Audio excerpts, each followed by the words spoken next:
Hi family friends எல்லாருக்கும் வணக்கம். Thursday மாதிரி நம்ம வீட்டில் என்ன சாப்பாடுன்னு பார்க்கலாமா. சாதம் வச்சுருக்கேன், பருப்பு பச்சை மிளகாய் கீரை போட்டு கடைஞ்சி குழம்பு வச்சுருக்கேன்.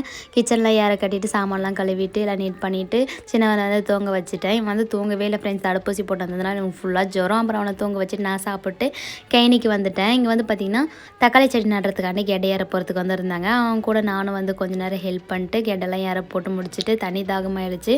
தண்ணியெல்லாம் குடிச்சிட்டு வந்து நின்றுட்டு இருந்தேன் கிளம்பலான்ட்டு. அப்புறம் பக்கத்துக்குள்ளே பார்த்திங்கன்னா கேவுரு நட்டுருக்கோம். இது வந்து பார்த்திங்கன்னா 2-3 வருஷமாக நாங்கள் வந்து நடாமலே இருந்தோம், இடம் இல்லாமல். இதுக்கு முன்னாடி வந்து ஃபுல்லாக கரும்பு இருந்தது, அதனால் நட முடியல. இந்த டைம் வந்து நட்டுருக்கோம். இது முடிச்சுட்டு பார்த்திங்கன்னா ஃபுல்லாக வேக்காடாக இருந்தது. அதனால் ஃப்ரெஷ்அப் ஆகிட்டு வந்து தலைவாரலாம் அப்படின்னு சொல்லிட்டு தலைவாரினேன். ஃபேஸ் எல்லாம் பார்த்திங்கன்னா பிம்பிளாக இருந்தது. ஊருக்கு வந்தாவே இந்த ஃபேஸ் எல்லாம் மறந்துடுறேன் நான், க்ரீம் தடவுறதோ அது பண்ணுறதோ. பக்கத்து வீட்டிலேருந்து பூ வரத்துக்கு சொன்னாங்கன்னு சொன்னேன் இல்லையா, அந்த பூ வரத்தை நிறைய இருந்தது. நான் வந்து கொஞ்சம் கொஞ்சமாக வச்சுக்கிறேன். நிறைய வச்சா எனக்கு பிடிக்காது, கொஞ்சமாக வச்சா தான் பார்க்க அழகாக இருக்கும். ஓகே பாய், இதே மாதிரி அடுத்த விழாவில் சந்திக்கலாம்.